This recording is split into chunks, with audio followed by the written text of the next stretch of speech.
আমরা পিয়ার চাই, কিন্তু ওইটা নিয়ে তো ওই যে নোট অফ ডিসেন্ট কিংবা হ্যাঁ না এটাই তো এই জায়গাটাতেই আমাদের বিএনপির উপর সবচেয়ে বেশি ক্ষোভ যে উচ্চ কক্ষ যদি হয় আর উচ্চ কক্ষতেও যদি পিয়ার না হয় তো সেই উচ্চ কক্ষটা একেবারেই অর্থহীন, বরং এটা দেশের জন্য অকল্যাণকর। আমরা যেটা বলি যে বেকার পুনর্বাসনের একটা জায়গা হবে।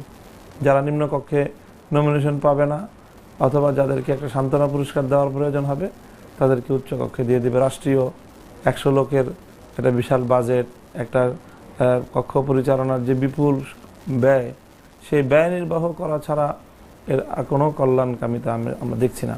হ্যাঁ, যদি পিআর পদ্ধতিতে হয় তাহলে এটা অনেক কল্যাণকর একটা বিষয় হবে যে বাংলাদেশের প্রতিনিধিত্বশীল সকল রাজনৈতিক দল এবং সকল রাজনৈতিক ব্যক্তিবর্গ তারা সংসদে ঐক্যবদ্ধ হবে এবং যে কোনো সিদ্ধান্ত এবং রাজনৈতিক যে কোনো পর্যালোচনার একমাত্র জায়গা হবে তখন সংসদ, উচ্চকক্ষ এবং নিম্নকক্ষ মিলিয়ে। কাজেই উচ্চকক্ষটা যদি অন্তত পিআরের পদ্ধতিতে না হয় তাহলে আমরা কোনোভাবেই সেই উচ্চকক্ষ চাই না।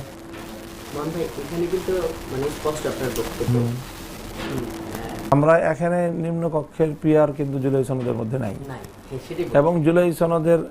এবং জুলাই সনদের আইনি ভিত্তি প্রদান, জুলাই সনদ বাস্তবায়ন, এই বিতর্কগুলোর সাথে নিম্নকক্ষের পিআরের সংশ্লিষ্টতা নেই।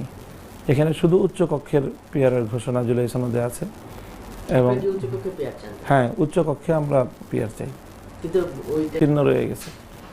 এটাকে ওভারকাম করার জন্য আসলে জাতীয় ঐক্যমত্যের খুব বেশি প্রয়োজন, রাজনৈতিক ঐক্যমত্যের খুব বেশি প্রয়োজন। এই জন্য আমরা বাংলাদেশ খেলাফত মজলিস এই যে বর্তমানে রাজনীতিতে জুলাই বিপ্লবের অংশীজন যারা, তাদের মধ্যে যে বিভক্তি এবং মুখোমুখি প্রতিপক্ষীয় অবস্থাটা, এটা বাংলাদেশ খেলাফত মজলিস ভালো চোখে দেখছে না এবং আগাগোড়াই আমরা এটার বিপক্ষে বলি কথা। বিএনপি জামাতের নেতৃবৃন্দের উপস্থিতি